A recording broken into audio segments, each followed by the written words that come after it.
ഷിആറുകൾ ഉള്ളതാകണം. കളിക്കാനും ചിരിക്കാനും ബഹളം വെക്കാനും ഉള്ളതല്ല വഅദിന്റെ മജ്ലിസുകൾ. അത് ജനങ്ങളെ തഖ്വയിലേക്ക് ക്ഷണിക്കാനാണ്, ഈമാനിലേക്ക് ക്ഷണിക്കാനാണ്. പക്ഷേ എന്തു ചെയ്യാനാണ്?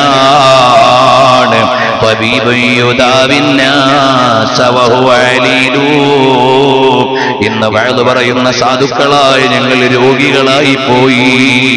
ഡോക്ടർ തന്നെ രോഗിയായാൽ എന്തൊരു അത്ഭുതമാണ്.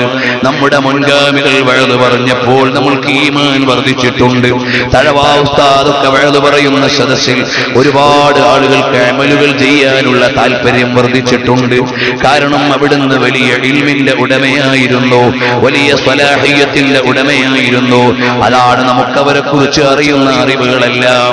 ഇന്ന് വഅദ് പറയുന്നവർ തന്നെ വളരെ വളരെ കുറവുകളുള്ളവരാണ്. അല്ലാഹു നമ്മളെ നന്നാക്കി തരട്ടെ.